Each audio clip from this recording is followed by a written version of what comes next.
அனைவருக்குமே வணக்கம். சற்று முன் கிடைத்திருக்கக்கூடிய ஒரு மிக மிக முக்கியமான செய்தி ஒன்று வெளியாகியுள்ளது.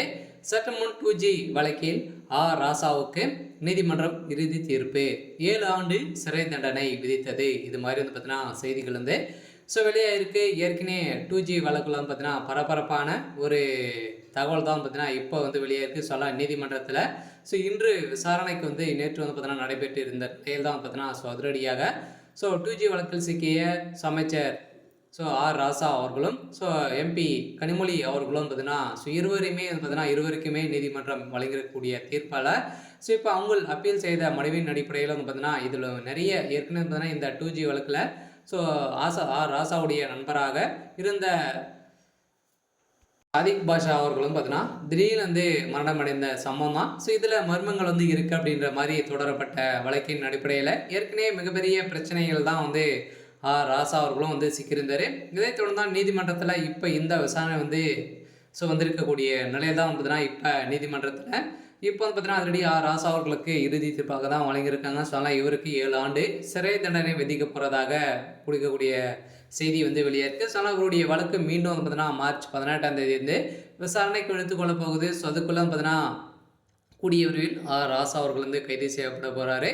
இதை பற்றி இந்த வீடியோவில் பார்க்கலாம். அதுக்கு முன்னாடி நம்ம சேனலுக்கு இப்போ தான் நீங்கள் முதல் முறையாக வந்திருக்கீங்க அப்படின்னா மறக்காமல் நம்மளுடைய சேனலை சப்ஸ்கிரைப் பண்ணி சப்போர்ட் பண்ணுங்கள். வாங்க வீடியோக்குள்ளே போகலாம்.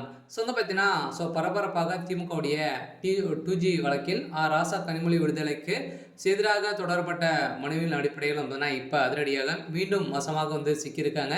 இந்த 2G அலைக்கட்டளை ஒதுக்கீடு முறைகேடு வழக்கில் திமுகவின் மூத்த தலைவர்களான ராசா கனிமொழி உள்ளிட்ட 16 பேர் விடுதலை செய்யப்பட்டதற்கு எதிராக சிபிஐ தாக்கல் செய்த மேல்முறையீட்டு மனுவின் மீதான விசாரணை மார்ச் 18ஆம் தேதி தொடங்க உள்ள இருந்த நிலையில் இன்று அடுத்த ஆண்டு தமிழக சட்டப்பேரவையில் நடைபெறும் நிலையில் 2G வழக்கில் சிபிஐயின் மேல்முறையீட்டு மனு மீதான விசாரணை நடைபெற்று வரும் எதிர்ப்பை ஏற்படுத்தி உள்ளது. இதனால் காங்கிரஸ் தலைமையான ஜாக்கிய முற்போக்கு கூட்டணி அரசியல் திமுகவுக்கு இடம் பெற்றிருந்தது. அப்போது மத்திய தொலைத்தொடர்பு துறை அமைச்சராக ராசா பதவி வகித்தார்.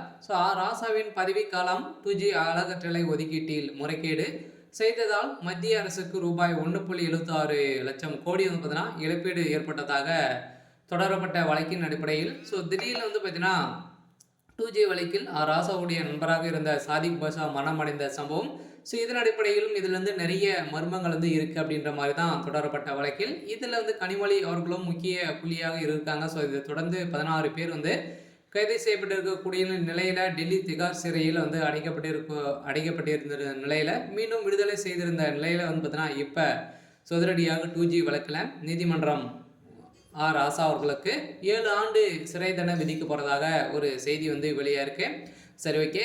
எனக்கான அப்டேட் இதுதான். மறக்காமல் நம்மளுடைய சேனலை சப்ஸ்கிரைப் பண்ணி சப்போர்ட் பண்ணுங்கள். தேங்க்யூ.